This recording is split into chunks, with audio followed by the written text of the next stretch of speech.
Well, we've been waiting a decade for the James Comey perp walk. And I got to tell you, this morning in Washington, it didn't happen. You're going to have to keep waiting. Why? Why did they hide James Comey and sneak him in the back door? We're going to show you the video and talk about it coming up in just a quick second. Also, this campaign down in Virginia, the attorney general's race, where the guy was texting his murder fantasies to somebody about how he wants to put 2 bullets in the head of a Republican. He still hasn't lost a single endorsement from a single Democrat politician, and the scandal just got a whole lot worse. And we're going to show you what Tim Kaine did when he was confronted with his Democrat colleague with the violent murder fetish.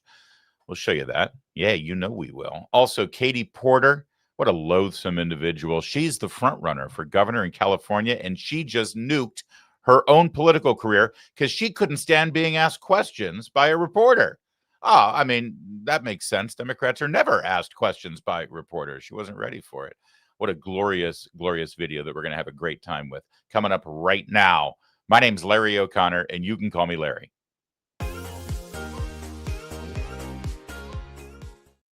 Give us a like right now, because just based on what I told you we're going to talk about, I know that you already like this episode of this program. So give us a like. Give us all the likes you can give us, because it's hugely important. And doing a quick market test, where are you watching us from? Let us know in the chat down below. Are you watching us from outside the country, outside the United States of America, that is? Love to hear where you're watching. And if you're in the country, what state are you listening from? The reason, or watching from?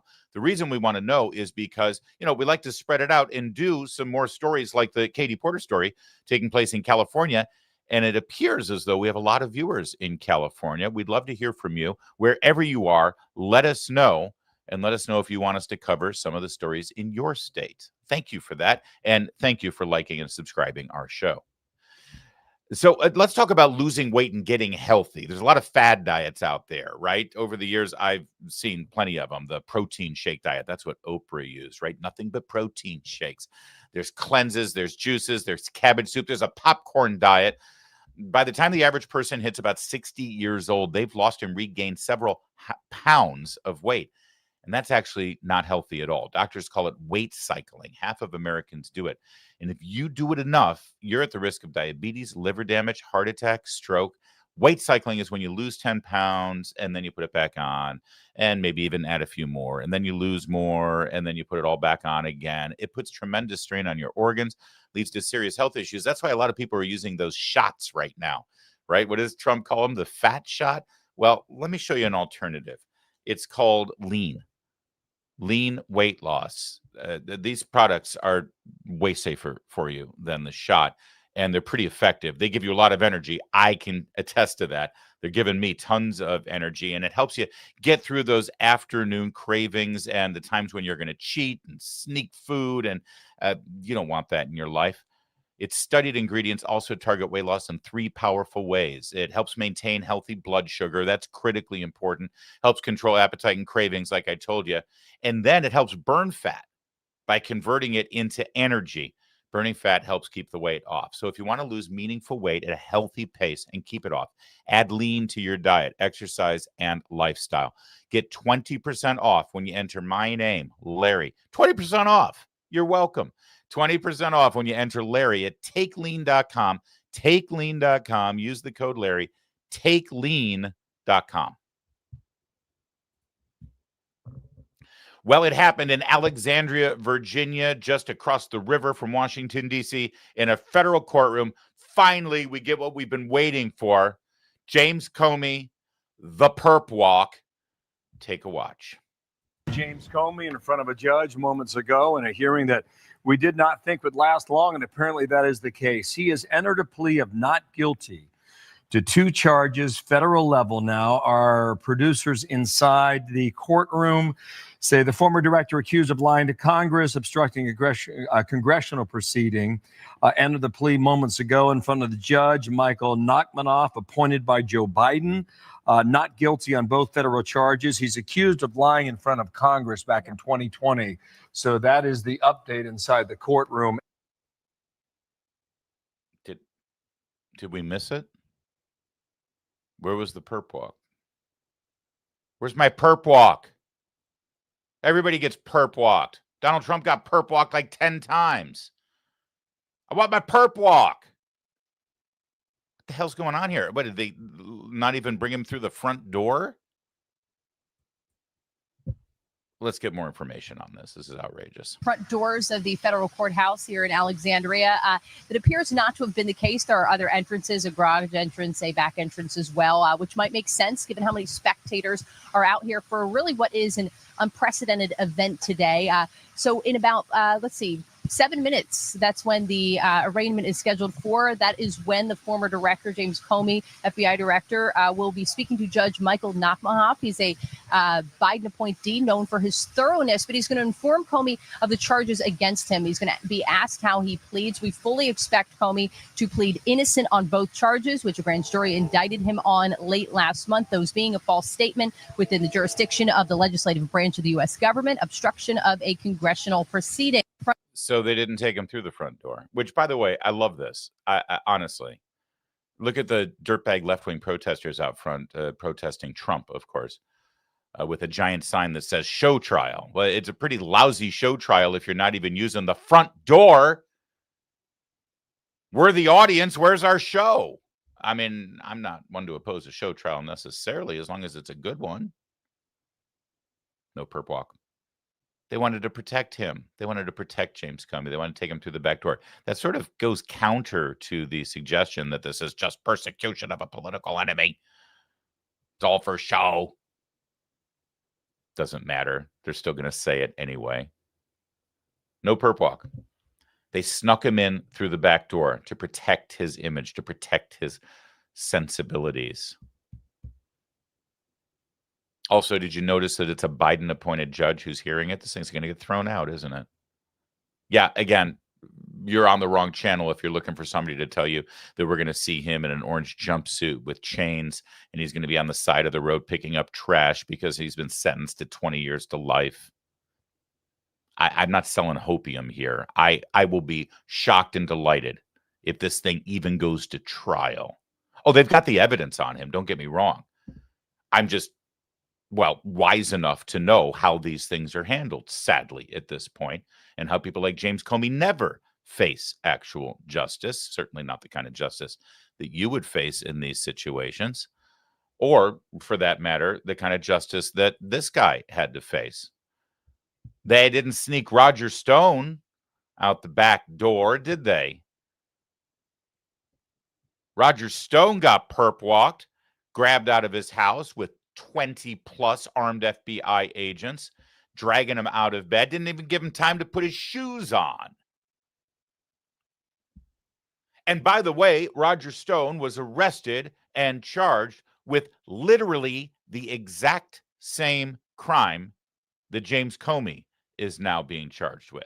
But this was never a show trial. This was never Joe Biden and the Justice Department taking out revenge on their political enemy.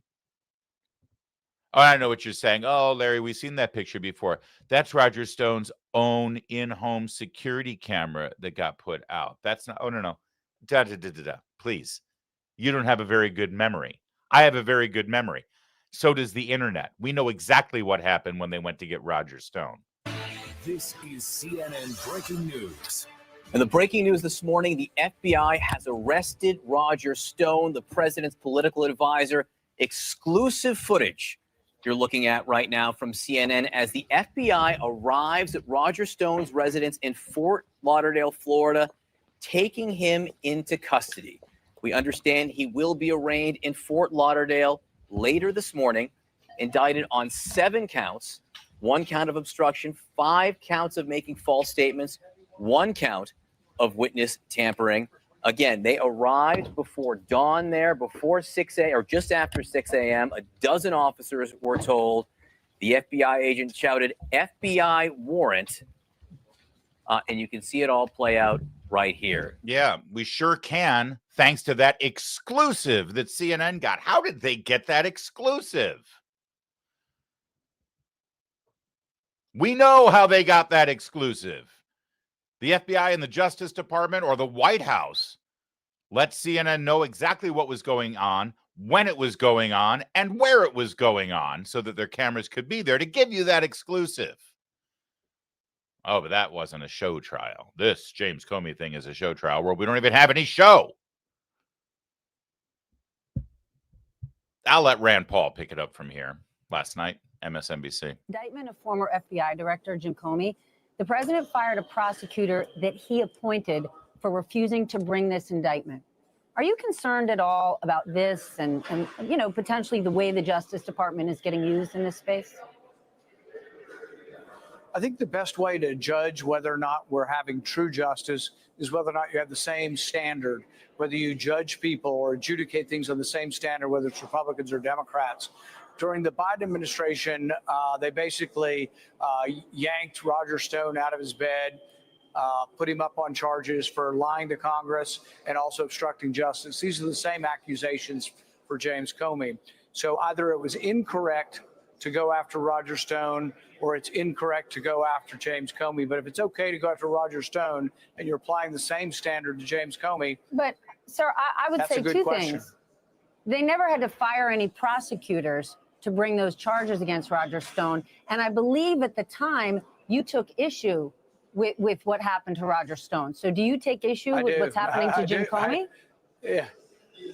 I think you have to apply the same standard. So the same standard would be you wouldn't arrest Roger Stone. You probably wouldn't arrest James Comey. That's right. And that's the trap that the media is trying to have people like Rand Paul step into. Hey, you were against this when they did this to Roger Stone, so you've got to be against it now, you see. Because that's the definition of a double standard. Because I'm pretty sure Stephanie Ruhle was all in favor of this when it happened to Roger Stone. So listen, if you set the standard this way, if you set the standard that if you lie before Congress, you get perp walked, you get woken up at 6 a.m., you get dragged out of bed, and you get a CNN exclusive, then the only way to have an actual standard in justice and to apply a judicial standard across the board, regardless of your political affiliation, so that, we the people believe that there is a true, fair, balanced judicial system in this country and it's not rigged in one direction or the other, then you have to apply that standard across the board. Otherwise, forget about having a double standard. You have no standards at all. And this is what the media now wants to come after everybody who criticized and screamed when justice was not appropriately applied for the last 10 years. And suddenly, because we have standards, we're now supposed to sit back and surrender and say, oh, you're right. No. The only way this changes, the only way it gets fixed is if the other side feels just a teeny little bit of the pain that we felt. And that's not even happening yet because, again, where's my perp walk? Meanwhile, here's how MSNBC is reporting the Comey arraignment today. By the way, the fact that this was even a scheduled arraignment where Comey could come in on his own time and show up at the pre-appointed hour and get ushered in and ushered out. They didn't even have to go to his house and drag him out in handcuffs? What Roger Stone is a danger to society? And James Comey isn't? Have you seen his Instagram videos about Taylor Swift? Trust me, he's a bigger danger. But here's MSNBC and the way they report on it. Bear in mind, Ken Delenian, the guy who's reporting there, he's in charge of Justice Department beat for NBC News. He was literally part of the Russian collusion hoax. So he could be like an unindicted co-conspirator in this whole thing. Ken, can you just remind us, we brought up the couple of charges that he's facing. Remind us what he's accused of lying about. Well, it's not entirely clear, Anna, and that's one of the interesting things about this case.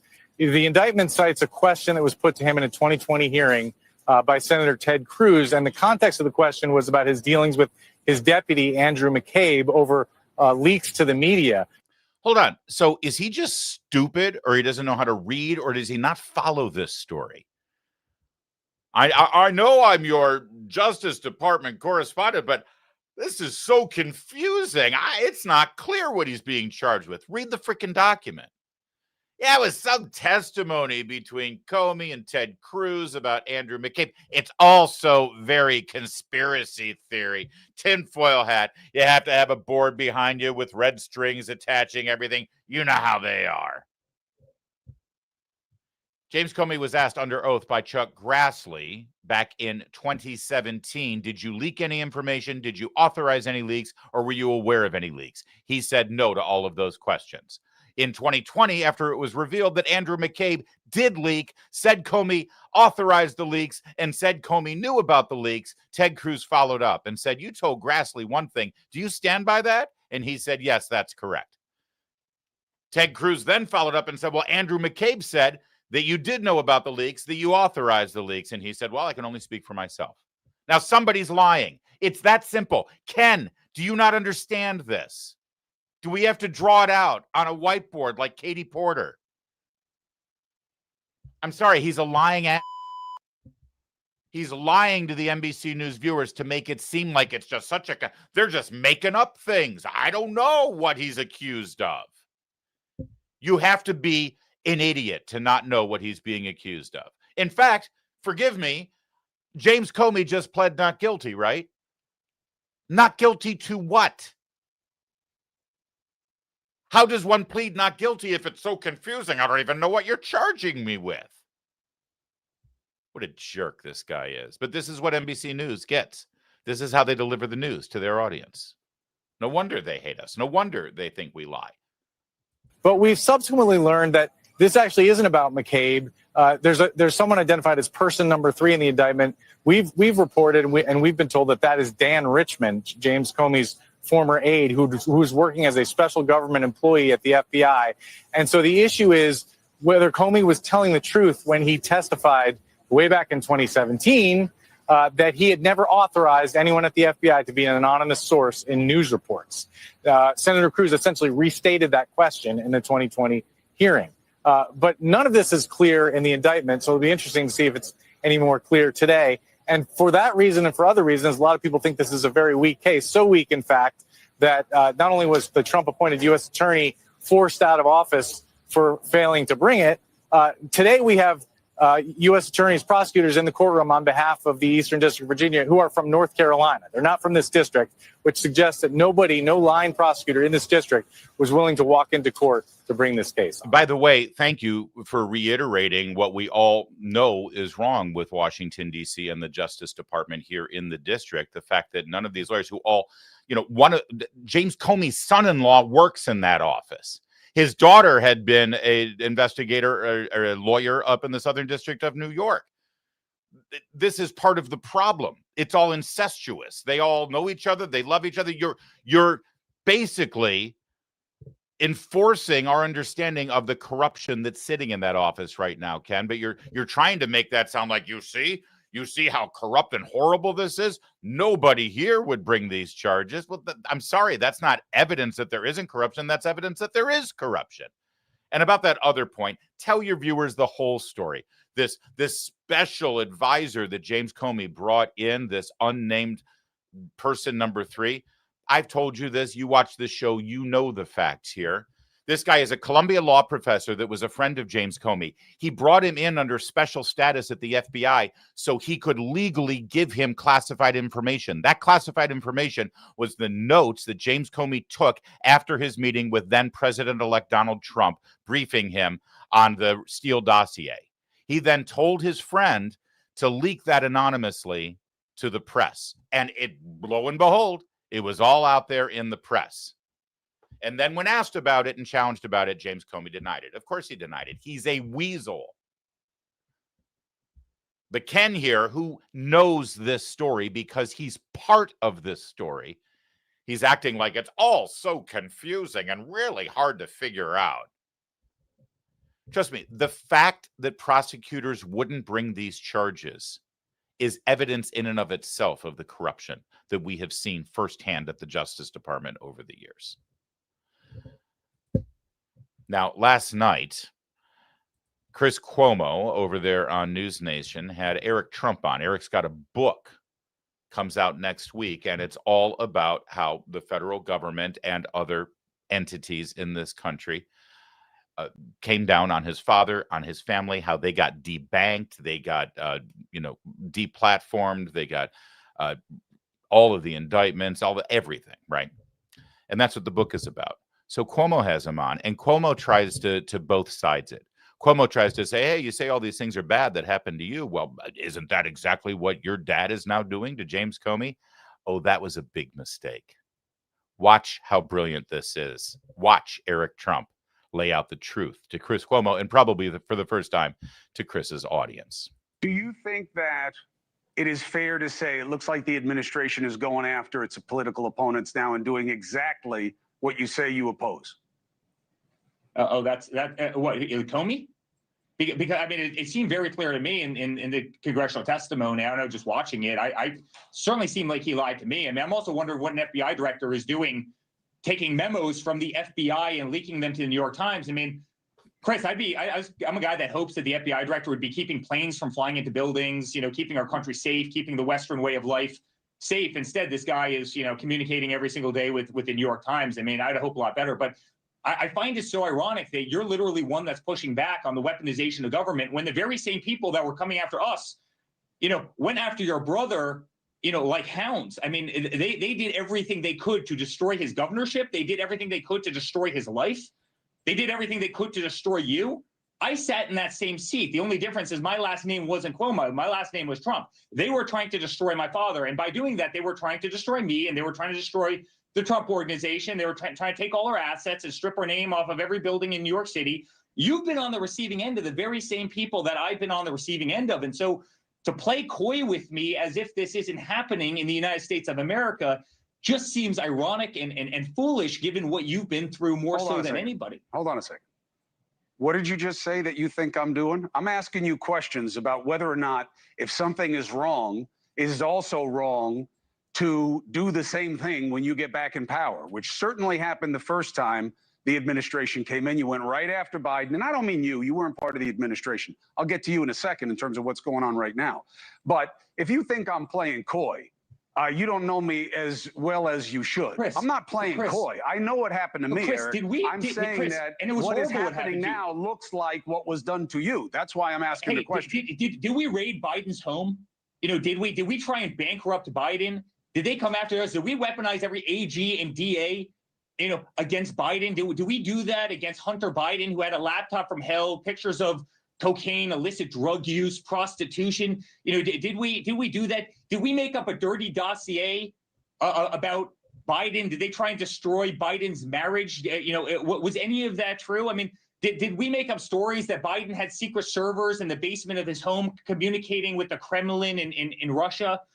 Did we strip Biden off the ballot of multiple states? Did we take Biden off of Twitter and Instagram and Facebook and try and silence his voice so he couldn't communicate? Did we put Biden in a courtroom every single day? 91 felony counts that have all been overturned for my father now, right? For nonsense, to try and keep him off of a campaign trail and to try and destroy his life.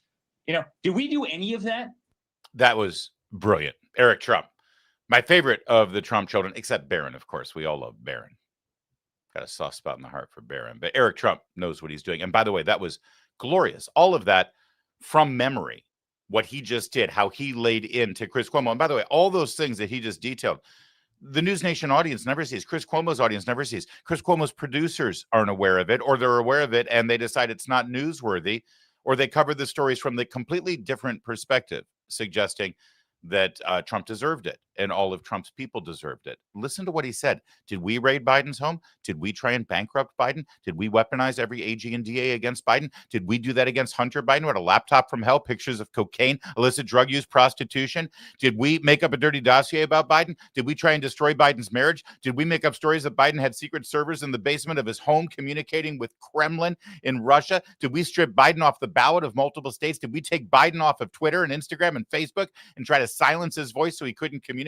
Did we put Biden in a courtroom every single day with 91 felony counts, all that have been overturned for my father now for nonsense, and try to keep him off the campaign trail and try to destroy his life? Did we do any of that?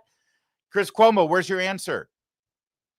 Chris, you got anything? Yeah, this whole both sides garbage. This, aren't you doing exactly to them what they did to you? Yeah, you know what? there is one thing that we've done that they never did to Trump and that they never did to any conservative caught up in their web of corrupt lawfare. You know what we did to Comey just now that they never did? We let him have some respect and some privacy and some discretion. And we respectfully ushered him in the back door instead of humiliating him and trying to harm him. And I'm pissed off about it because he doesn't deserve that. See, that's the thing about justice.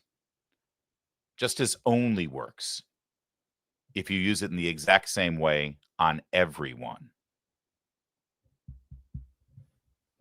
I want my perp walk. All right, coming up in a second, we're going to show you the latest out of Virginia with that attorney general who has murderous fever dreams about killing Republicans and Tim Kaine's pathetic response to it. That's coming up in a second. But first, I want to be blunt. Gold is up 40% this year. Go check it out and you'll see. Not speculation. That's reality. And if a portion of your savings isn't diversified into gold, well, you may be missing the boat. Facts are inflation is still too high. You know it. I know it. The American people know it. We all know it. The U.S. dollar is still too weak. You know it. You know. The government debt is increasing. It's why the central banks are flocking to gold. They're the ones driving up the prices to record highs. The good news is it's not too late for you to buy gold from Birch Gold Group. Get in the door now. Birch Gold is going to help you convert an existing IRA or 401k into a tax-sheltered IRA in gold. And you don't pay a dime out of pocket. This is existing money that you already have invested. You're just going to convert that investment to gold. Text my name, Larry, to 989898. Claim your free info kit. There's no obligation, just very useful information. Gold has historically been used as a safe haven for millennia. Can you point to anything else that can say that? Text Larry to 989898. Claim your free info kit on gold. That's Larry. Text it to 989898 and protect your future today with Birch Gold. Tim Kaine, you remember him. He's a senator from Virginia. Hillary chose him back in 2016 to be Tim Walz, basically. You know, some mamby-pamby, somewhat ambiguous white dude who can talk like a white dude to not scare away white dudes from voting for Hillary Clinton. I mean, that's what Tim Walz was supposed to do for Kamala Harris. Didn't work out. Ditto Tim Kaine. He's still the Democrat senator from Virginia. And because of that, well, his voice and his influence in Virginia politics, it really, well, carries some weight. So he was asked about Jay Jones, the nominee for Attorney General, who, of course, we've learned now from text messages just a couple of years ago, had murderous fantasies about putting 2 bullets into the skull of the Republican leader of the House of Delegates. Let's not forget the context. He was angry at Mr. Todd Gilbert, the Speaker of the House, because he had nice things to say about a Democrat at his funeral. Yeah, literally. Jay Jones was pissed off because a Republican eulogized a Democrat at his funeral. And so he fantasized about the murder of that guy and his wife and children.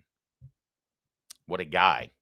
Well, here's what happened when Tim Kaine was asked whether he supports Jay Jones after this scandal. Senator, do you still support Jay Jones?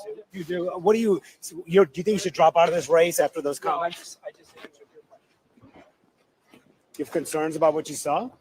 The comments are completely indefensible. I've known Jay Jones for 25 years, and those comments are very much out of character for him. So if I put the comments, which are clearly beyond the pale, against knowing this guy for 25 years, I'm still a supporter of Jay Jones. Okay, so I don't know if you could hear all that, and don't worry, we've got another video where they caught up to him in the hallways of the Senate, and I got it a little clearer. But he said what Jay Jones said was reprehensible, but I've known him for 25 years, and I know that in his heart he's a good man. All right, he's known him for 25 years. Tim Kaine has known Jay Jones for 25 years. Jay Jones is 36 years old. Tim Kaine claims that he has known Jay Jones since he was 11 years old. That's weird. I mean, that's more than weird. That's Kind of creepy. I think that requires a follow-up as well. All right, so later they caught up with Tim Kaine in the Senate. Do you think Jay Jones should drop out of the race in Virginia? Jay has apologized. The statements that he made were indefensible, but I've known Jay Jones for 25 years. I think those statements were not in character, and he has apologized. I wish other people in public life would sincerely apologize for stuff. So, no, I still am a supporter. When you say other people in public life, do you mean your son, who is literally a convicted Antifa felon? Yeah, his son's an Antifa kid. He's doing a great job there at home. Maybe because he was so busy 25 years ago hanging out with some 11-year-old named Jay Jones, he didn't pay attention to his own child. I don't know. I'm just speculating. I mean, it's hard to put the pieces together here. But that's fine. That's where Tim Kaine stands on the Jay Jones story. And every single Democrat in Virginia has said pretty much the exact same thing. He's lost the endorsement of one organization, and they deserve some credit. Brady PAC, that's a political action committee that gives money to anti-Second Amendment candidates. Yeah, it seems that it's kind of contrary to the whole gun control, gun confiscation, we hate gun violence, burn down the Second Amendment kind of crowd, when you're fantasizing about putting 2 bullets in the skull of your political opponent. So Brady PAC withdrew their support. But not Everytown USA. In fact, they gave $200,000 to Jay Jones, and they've been completely silent about their endorsement of the man who wants to go on a killing spree using a gun, by the way. Although, interestingly, if you go to Jay Jones's website right now, the endorsement from Everytown USA, the gun control group, it disappeared. It's not there anymore. And there's nothing on Everytown's website about their endorsement of Jay Jones. They're trying to pretend like it never happened. Oh, he gets to keep the $200,000. Don't get me wrong. We still have to stop Republicans. We're just going to keep it quiet, just between us. These people are hypocritical jerks. That said, the Jay Jones scandal continues to grow. Remember last week when was it earlier this week? When we talked about this story, I reminded you that the last time Jay Jones was in the news, he had been arrested for reckless driving and reckless endangerment and speeding for going 116 miles an hour on an interstate in Virginia. He got off with a pretty light sentence. He served 500 hours of community service to his own political action committee, not to a church, not to, disabled children, not to veterans, not to a hospital. He served 500 community service hours to help himself, literally self-serving. Well, we've now learned a little bit more about that crime and about that sentence and about the prosecutor's knowledge of the fact that the sentence involved him helping out his own political action committee. So let's turn to local WJLA Channel 7 in Washington, D.C., really Northern Virginia, reporter Nick Minnock. Virginia Democrat Attorney General candidate Jay Jones was convicted of reckless driving in 2022 for going 116 miles per hour in a 70 zone. Jones was ordered to pay a fine and do 1,000 hours of community service.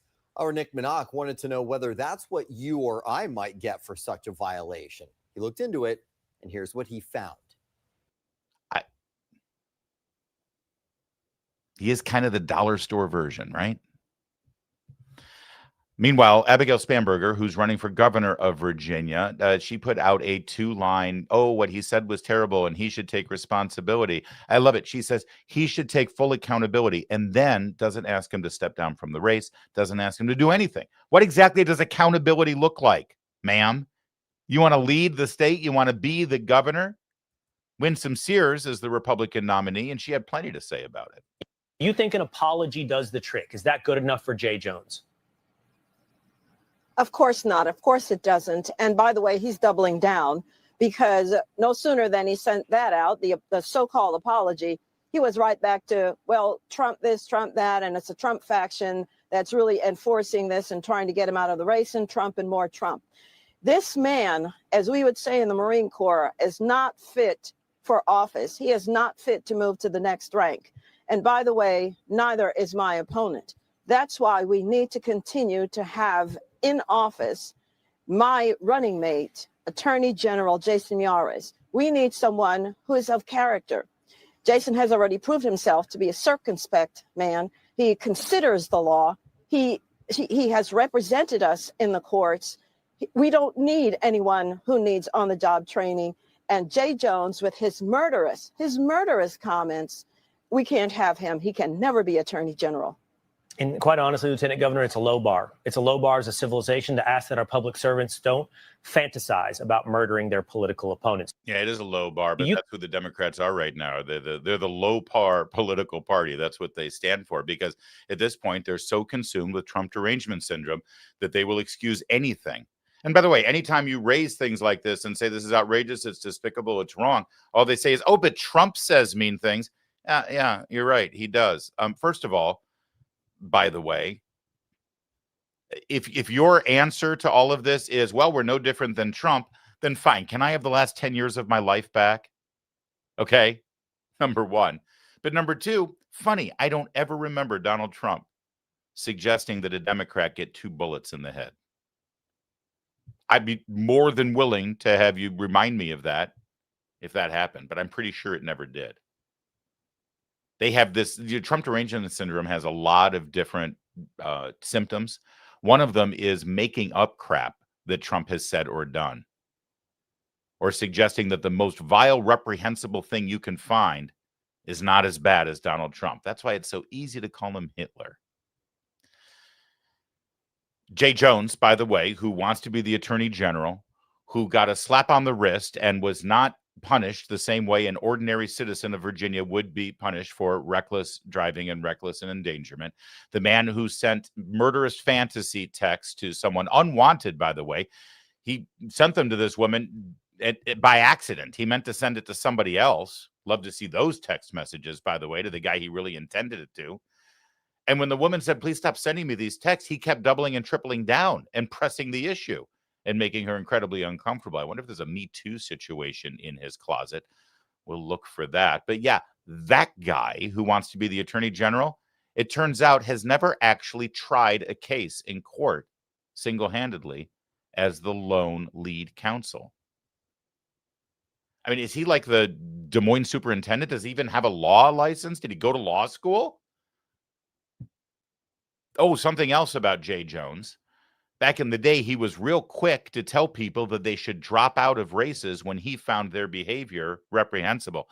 Sadly, I don't know what got tweeted out by the person at 4 Hans, but apparently he was running for some office. Jay Jones didn't like it, and so he tweeted, hey, 4 Hans, you should drop out of the race and delete your account. Hate has no place in this Commonwealth, my friend. You're right. Hate has no place in Virginia. You really shouldn't say things that are hateful. And if you do, and it's discovered, you should drop out of the race, Jay. Just taking your advice on this one, pal.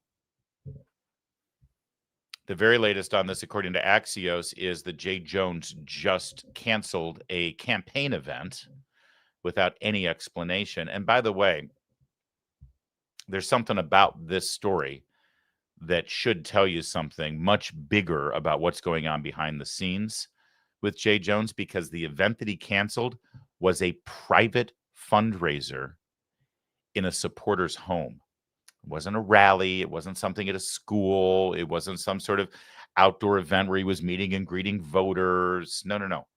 It was a hand-selected, invite-only fundraising event in a private home, and he canceled that. That's more than just a red flag. That's like freaking finale of Les Miserables red flag. I think he's in big trouble. I think he's losing support.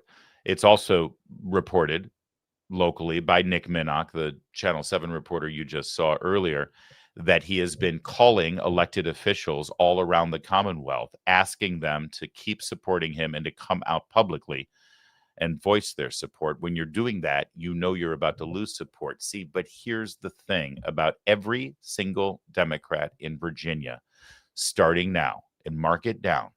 We're at 12:45 on Wednesday, October 8th. From this point forward, any Democrat, like Tim Kaine, who you just saw, or like Mark Warner, or like Abigail Spanberger. Any Democrat who from this point forward comes out and says, I disavow Jay Jones, I distance myself and remove myself from any association with him, I am withdrawing my endorsement, and I think Jay Jones should do the right thing and step down from this race. Any Democrat who does this from this point forward, we see you. We know what you're doing. You had the chance. You've had the chance since Friday to do that. And if you had done that, it would have been based on principles, based on values, based on integrity, based on morals, based on ethics. Do you know these words? You might want to look them up because they're kind of important here in our civilization. But if you do it now from this point forward, if you call on Jay Jones to resign now, I mean, what's changed, guys? The story is no different than it was Friday afternoon when it broke. What's changed? Well, we know what's changed. If you call on him to step out from this point forward, it's because you've done this. How's this story looking? How's it? Yeah, not so good. What's the polling on it? We had to wait about 5 days for the polling. What does the polling say? Is it hurting me? Is it hurting my prospects? Am I having trouble fundraising? Oh, I am. Oh God. So it's really okay. So it is bad. Okay, I better say something. You're all cowards. You're all cowards, and you stand for nothing respectable, nothing that we can actually admire. You stand for power. You stand for winning at all costs, and you stand for everything that Jay Jones has said and done. You are the problem. We see you. All right, it's time for Katie Porter. Oh my God, I love this story so much. All right, let's get ready. Buckle up, everybody. You ready?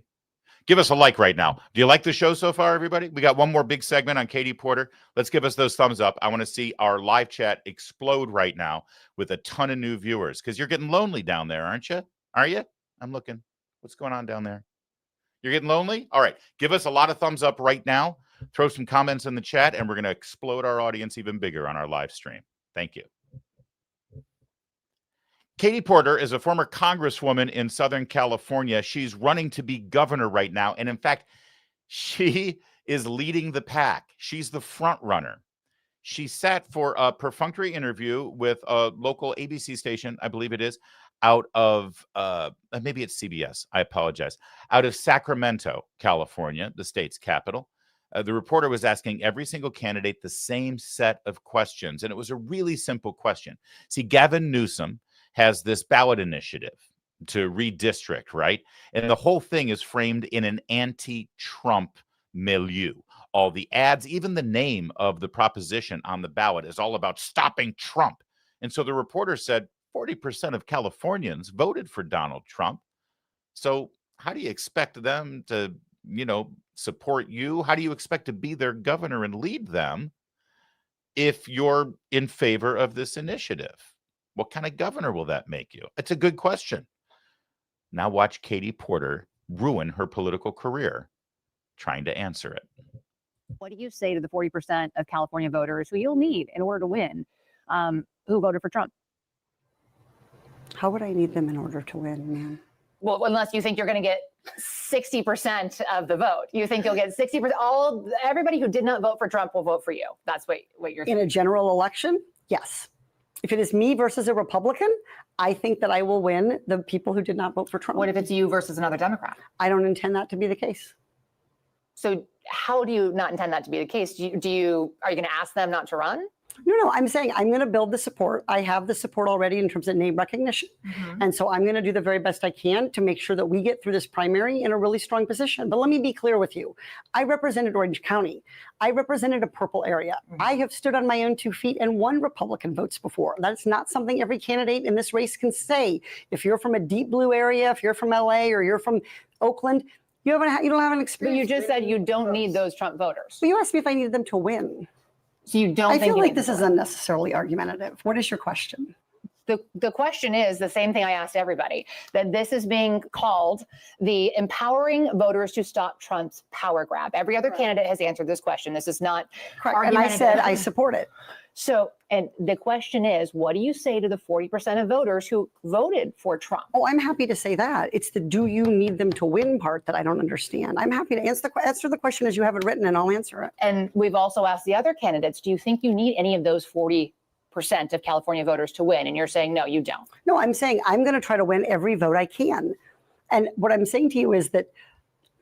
Well, to those voters. Okay, so you. I don't want to keep doing this. I'm going to call it. Okay. Thank you. You're not going to do the interview with us? Nope, not like this. I'm not. Not with 7 follow-ups to every single question you ask. Every other candidate has answered. I don't care. Follow-ups. I don't care. I want to have a pleasant, positive conversation in which you ask me about every issue on this list. And if every question you're going to make up a follow-up question, then we're never going to get there. Ms. And Porter, we're just going to circle around. I am an investigative I have never had to do reporter. this before, ever. You've never had to have a end an conversation interview. with To end a an reporter? interview. Okay, but every other candidate has done this. What part of I'm me? I'm running for governor because I'm a leader. So I am going to make. So you're not going to answer questions from reporters? Okay, why don't we go through? I will continue to ask follow-up questions because that's my job as a journalist, but I will go through and ask these. And if you don't want to answer, you don't want to answer. So nearly every legislative. I don't want to have an unhappy experience with you. And I don't want this on camera. I don't want to have an unhappy experience with you either. I would love to continue to ask these questions so that we can show our viewers what every candidate feels about every one of these issues that they care about. And redistricting, it's a massive issue. We're going to do an entire story just on the responses to that question. And I've asked everybody the same follow-up questions. This is like uncanny because it's exactly like every pre-show meeting between me and Kevin. Right, Kevin? I mean, it's bizarre. It's like Kevin, how many times do I have to look at you and say, I do not want to have an unhappy experience with you right now? You know, you might be actually more abusive to me than she is to that reporter. Wait. Oh, that's saying something. This woman is a psychopath.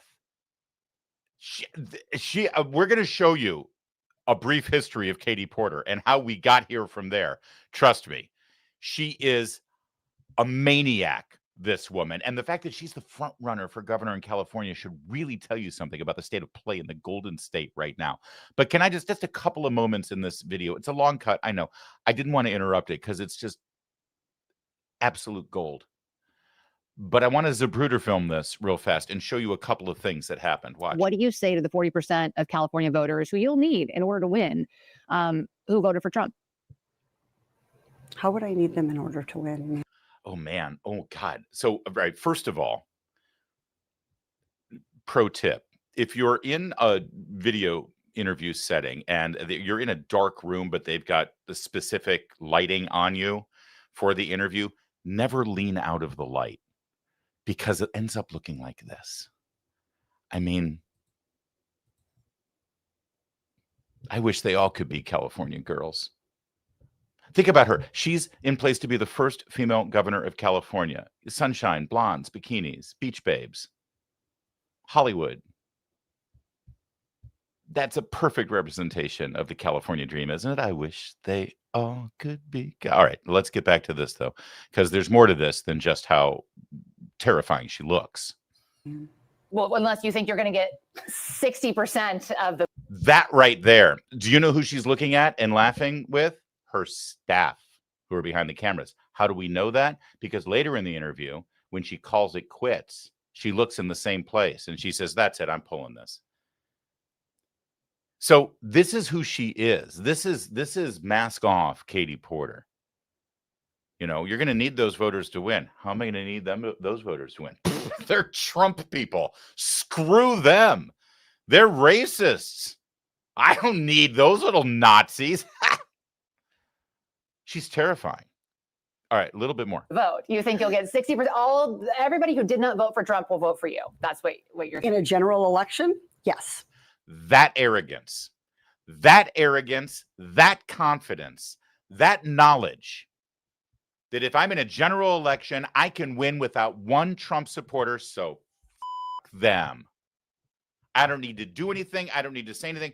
I hate to tell you this, but she's Gavin Newsom without the charm, because that's how Gavin Newsom behaves as well. Now, he's trying to change his message because he wants to win nationally, and you don't win the presidency, as we've seen, without appealing to some people who have currently voted for Trump, right?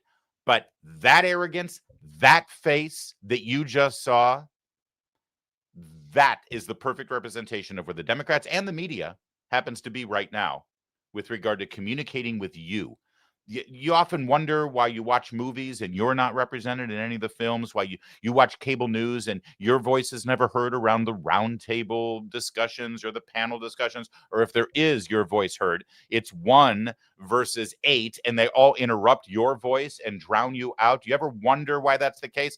Why your kids are raised in traditional Christian values in your home, and then they go to college and they're a minority and there's no professors who uphold your values or your faith, and you feel like you've sent them off to, Marxist China or something within your own country at a college that you're paying for? Do you ever wonder why that is? It's because they don't think they need to care about you, that your voice isn't necessary. Your voice doesn't deserve to be heard. It's that arrogance that you see right there on that face from that politician, the front runner for governor in California. The arrogance of knowing that she can attain and keep power without you saying one damn thing about it. So what are you going to do? And that is everything right now from the left in this country. Politics, media, culture, academia, everything right there. And now watch this. Watch the moment where she realizes, oh, damn, I screwed up. You see, in California, they have a thing called the jungle primary. All right.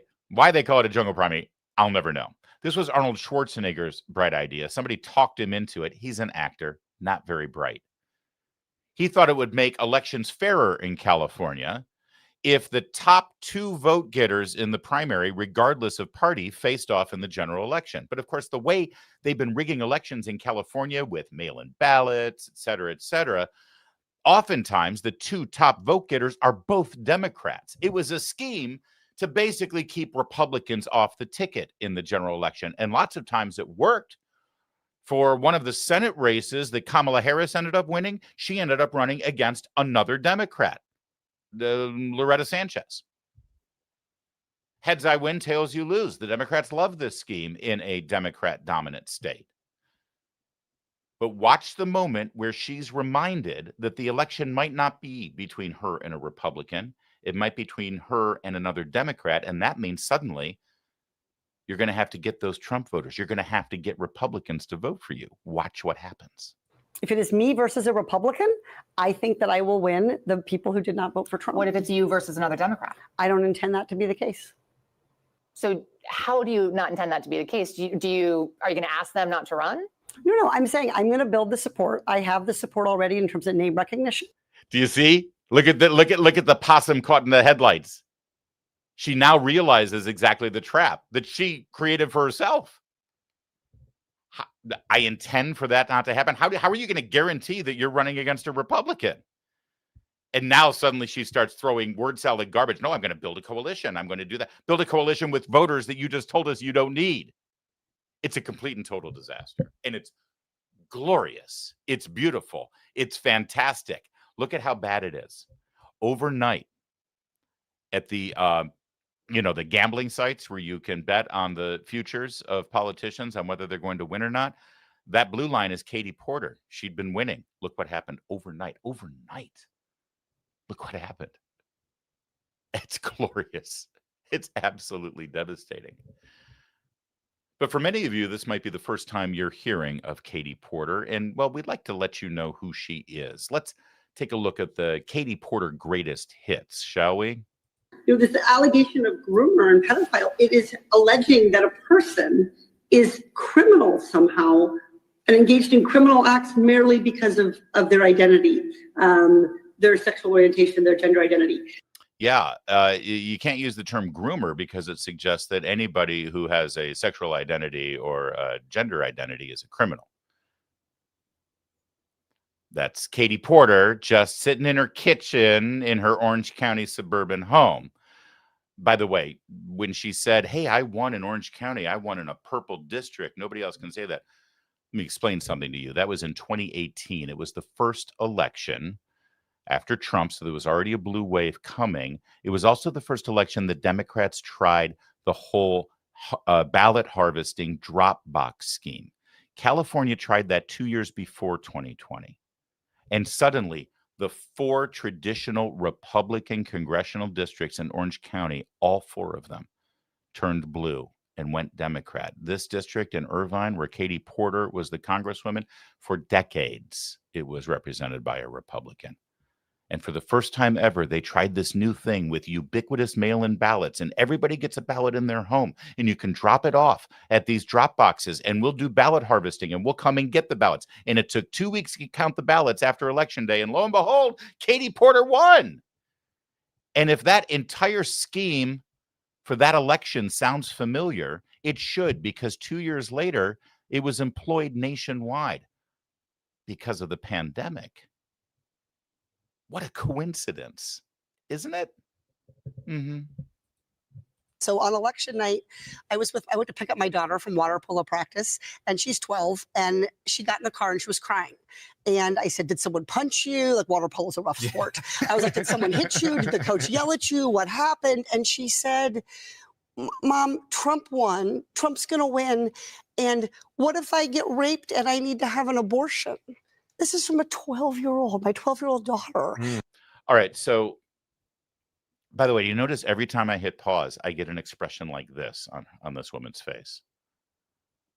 I'm not doing it on purpose. I swear that's just her face.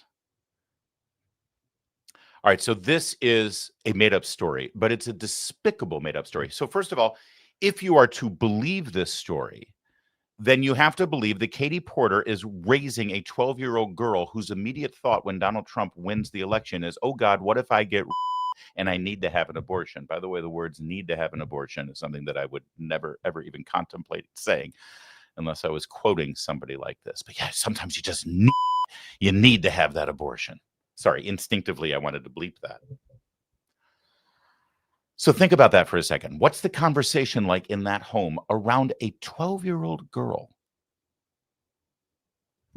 involving sexual assault, violation, pregnancy, and abortion in the Katie Porter household? She's just a normal, typical suburban mom living out the dream in Orange County. That's if you're to believe this story. But you see, it's a lie, because if you take a look, this is election night, right? This is election night 2024, and she's an in-studio analyst there for KTLA, the local Channel 5 station there in, oh, you know what? This might be Fox 11 in Los Angeles. I apologize. It's not KTLA. It's Fox 11, Channel 11 in Los Angeles. They bring her in to be an analyst, to talk about the election, of course. And understand something. Trump just won. Like they just called it an hour ago. This is like midnight California time, maybe 11 p.m. California time. So listen again to the story that she tells. Election night, I went to pick up my daughter from water polo practice, and she's 12, and she got in the car. Oh, you know what? Excuse me. This may have been a day or two after the election. I apologize. But she's telling a story about election night. She says she's telling a story about election night. But they didn't call Trump's victory until like I said, 11 p.m. California time. So how late is this water polo practice, right? And then listen, she catches herself in the middle of it. And she was crying. And I said, did someone punch you? Like, water polo is a rough sport. I was like, did someone hit you? Did the coach yell at you? What happened? And she said, Mom, Trump won. Trump's going to win. And you see, she's telling the story and she's all wrapped up in it. And she says, Trump won. And then she stops herself and said, Trump's going to win. What do you mean Trump's going to win? How do you know Trump's going to win? I thought you were supporting Kamala Harris. You see, all of this is a fraud. Everything about Katie Porter is a fraud. And everything about Katie Porter is despicable and reprehensible. this happens, I think whenever we're dealing with violent crime, there is a sense of outrage, of sadness, and of loss. This is Katie Porter talking about the Laken Riley murder. Okay. The murder of Laken Riley at the hands of an illegal immigrant criminal who was led into the country by Joe Biden and allowed to stay in the country by Democrats. And now listen to her hot take on Laken Riley's murder. This happens. I think whenever we're dealing with violent crime, there is a sense of outrage, of sadness, and of loss. But I think the important thing to focus on is any one instance shouldn't shape our overall immigration policy. There you go. Yeah. Oh, sure. It's terrible that that woman got raped and murdered, but certainly shouldn't have any effect on our immigration policy. You know, we still shouldn't lock down the border and keep murderers out. And we certainly shouldn't send murderers home if they're arrested. That's Katie Porter. Also, by the way, in Katie Porter's divorce documents, her ex-husband alleged that she poured scalding mashed potatoes over his scalp, scalding him. Yeah. Former husband of Representative Katie Porter said the California Democrat frequently abused him verbally and threw toys, books, and other objects at him during their marriage, even pouring scalding hot mashed potatoes on his head during a fight, according to divorce records. And I don't know. I mean, you just look at the woman and do you think that that person is capable of doing such a horrible, abusive thing? I'm terrified. I am absolutely terrified by this woman. Little bit more of Katie Porter. You see, people wondering where the hell this woman came from. She only served 3 terms in Congress before she decided to challenge Adam Schiff to be senator of California in 2024. But in her 3 terms, she really made a mark. You see, Katie Porter used to be a professor at the University of California, Irvine. And she had it when Donald Trump won. So she took a leave being a professor so she could run for office. By the way, by taking a leave, she's still allowed to live in a $2 million home in a beautiful neighborhood in Orange County, California, and it's subsidized by the university because it's a leave of absence. Boy, it's good to be a Democrat, isn't it? So she runs for office. She wins under the dubious circumstances with the ballot harvesting that I've already laid out for you.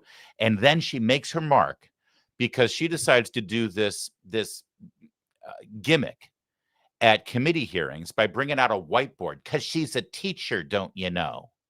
She's just a suburban mom, divorced single mother because she poured scalding hot mashed potatoes on her ex-husband's head and burned him. She's just a suburban mom trying to raise her kids, and she's a teacher, so she's going to bring out the whiteboard and she's going to speak truth to power. And this is one of her most famous moments that made her a hero within the Democrat Party. This will explain why she's the front runner out there. Because you're watching this and you're thinking, what a loathsome, reprehensible hag she is. But you see, today in Democrat politics, all it takes is this kind of thing.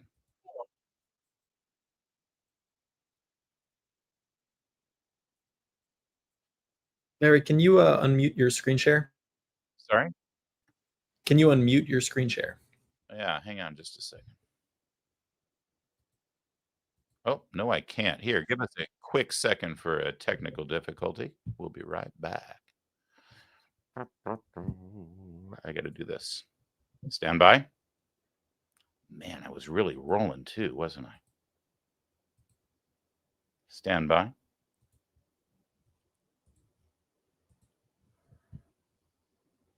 All right, this should work.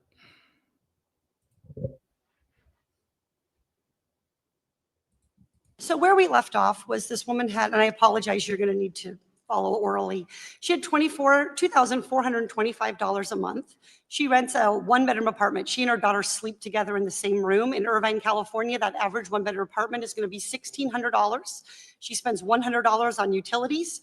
Take away the $1,700 and she has net $725. She's like me. She drives a 2008 minivan and has gas. $400 for car expenses and gas, net $325. The Department of Agriculture says a low-cost food budget, that is ramen noodles, a low food budget is $400. That leaves her $77 in the red.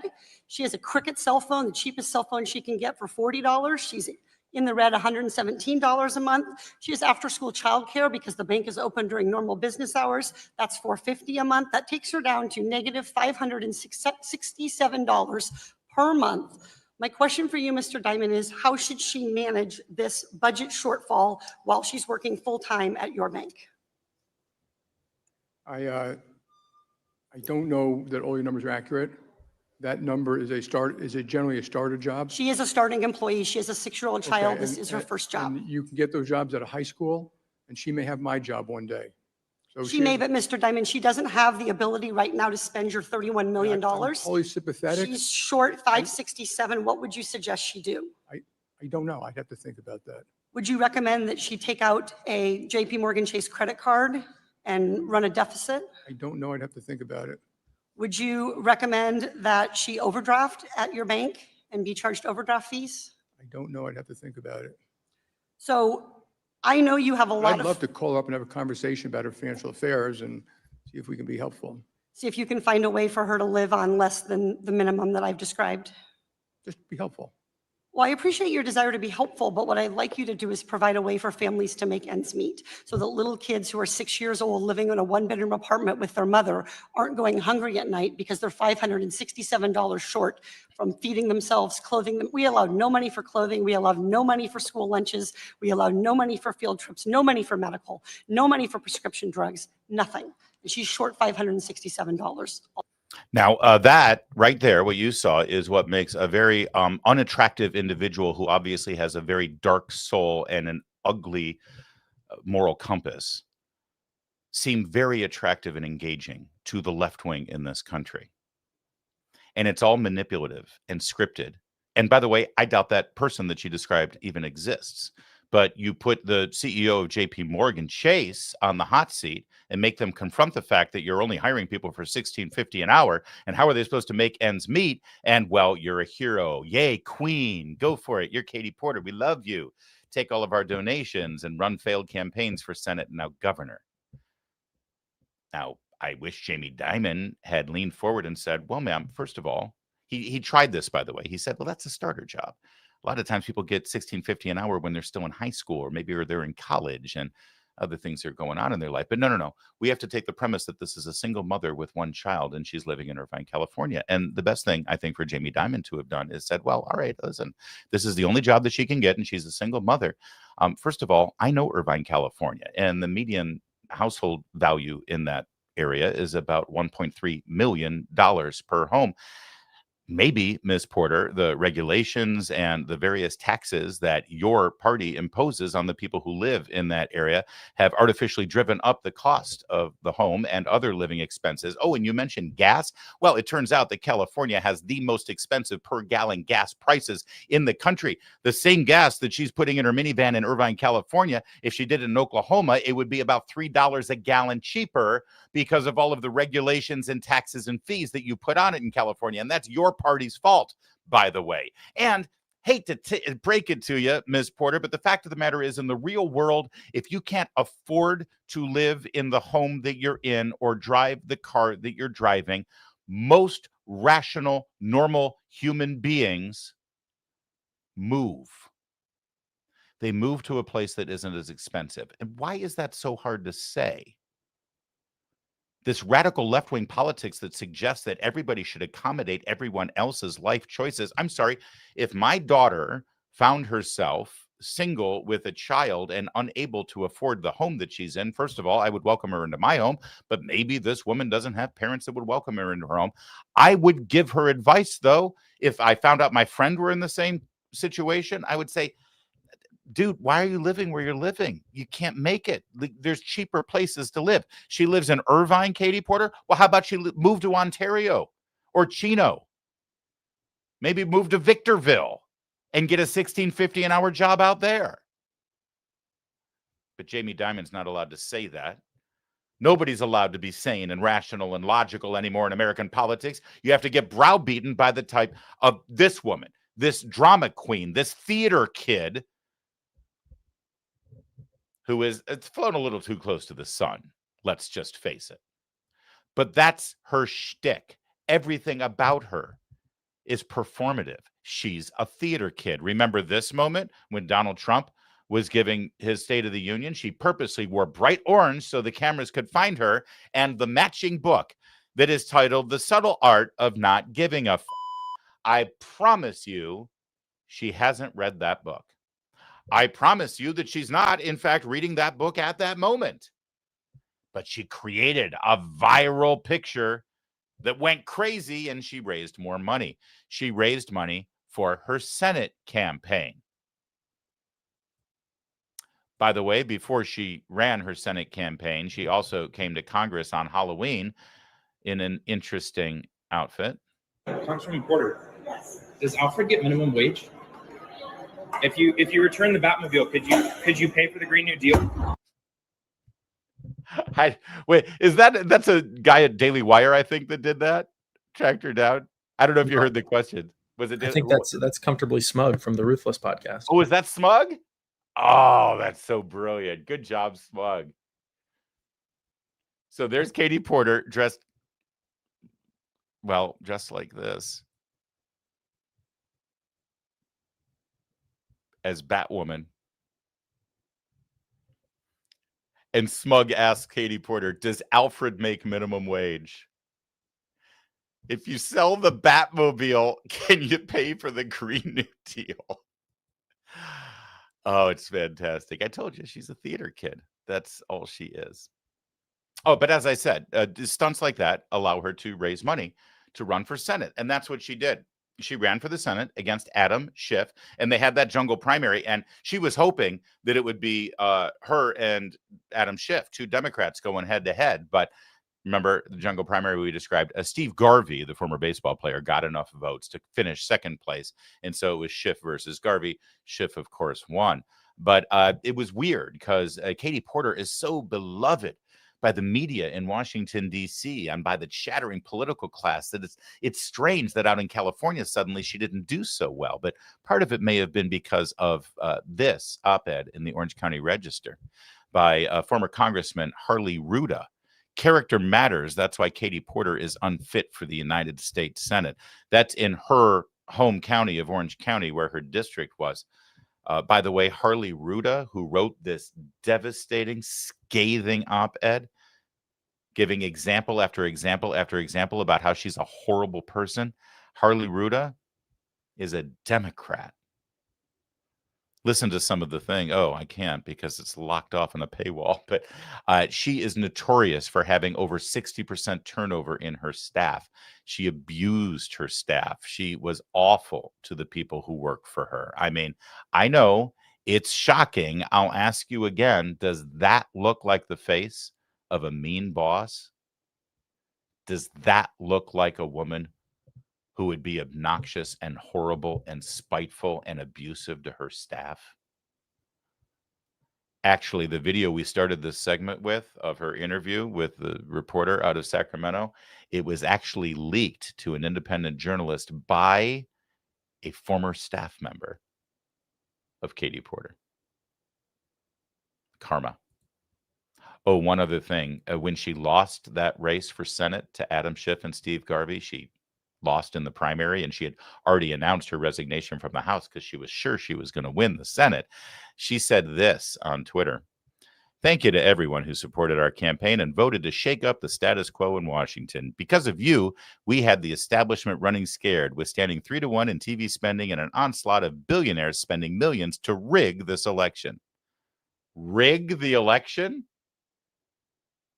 Oh, I see.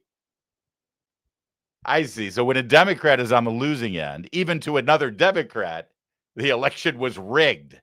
And that's okay. She's an election denier. That's right. Katie Porter, just a single mom in the suburbs, a teacher raising her kids, and now she got fed up and she wanted to go to Washington, and she served 6 years in Congress. Then she wanted to be a senator, and now she wants to be the governor, and she doesn't have time for your questions. And whatever happened to being a teacher? Well, I guess she's just another craven, lying, deceitful career politician. But, you know, as I've often said in this segment, does she look like, we know what she looks like. Bye-bye, Katie Porter. May your career rest in peace. All right, that's a wrap for today's show. Oh my gosh, that was a lot. Thank you guys for watching and liking, and I hope you liked it. That was a lot of fun. Kevin, you saved Katie Porter for last because you knew that I would have a ton on her, didn't you?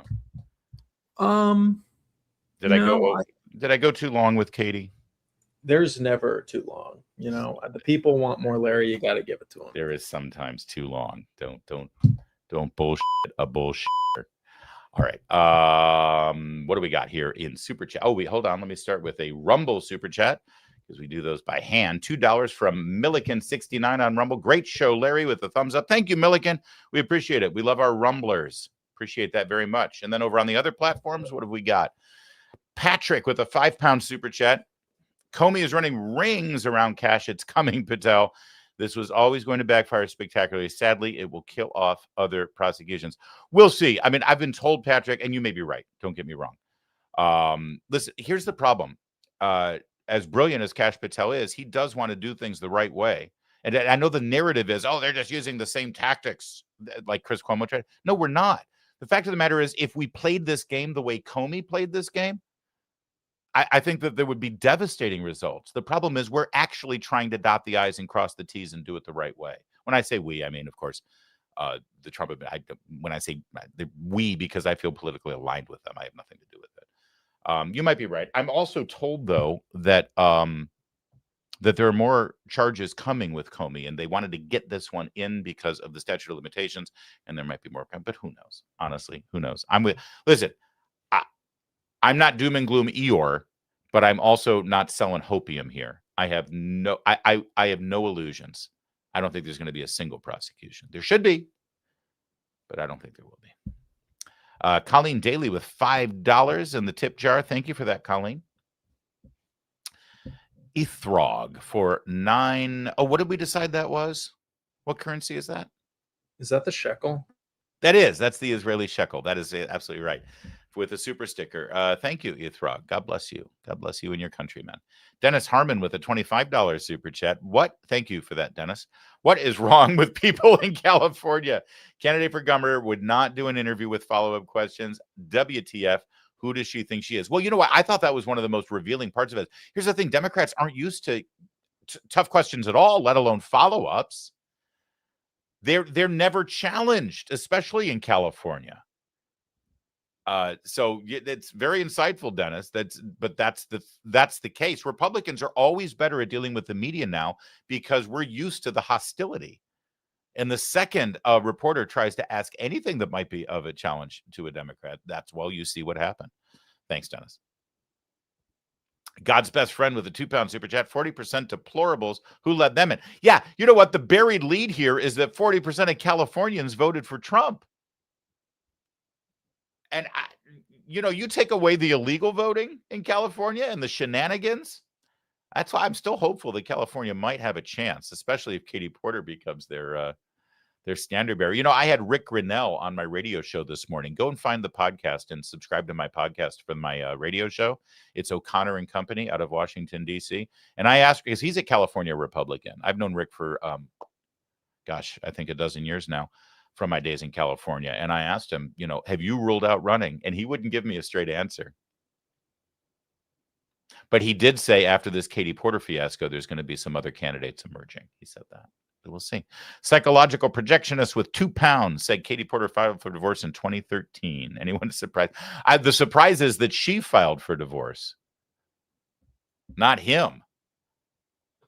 Thank you, psychological projectionist. Jeff Dupuy Sr. with $2 super chat.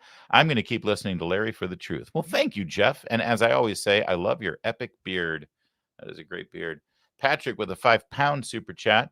Maybe Porky Porter knows for certain that Republican votes mostly get thrown into the dumpster in California, and that's why she doesn't need them. Sad but true. Yeah, but if it does become a Democrat versus Democrat, they're gonna the person who can appeal to Republicans might end up winning that. Thanks, Patrick. God's best friend with a £5 super chat. Meanwhile, he's still thinking about breaking loose. Next update when it freezes over. Hell is still thinking about breaking loose. Next update when it free. Am I missing something here, Kevin? God's best friend is always about 3 levels above me, or he's on shrooms. I haven't decided. Madam, I suggest you move to Gaza. Is that to Porter? Is that to Katie Porter? Thank you. So true with a 10-pound super chat. Oh, it's our Spandau Ballet guy. Spandau Ballet. Larry, keep exposing the Dems from your favorite Spandau Ballet tribute. So true. In the UK, truth and gold never fade. Time only proves their worth. Hope you found our website and YouTube page. I forgot to look for it. I'm sorry. Sometimes after the show, I am just beat and I collapse. But I will. Right after the show today, I will go check out So True, the Spandau Ballet tribute band. Thank you for the 10 pounds, my brother. Thank you.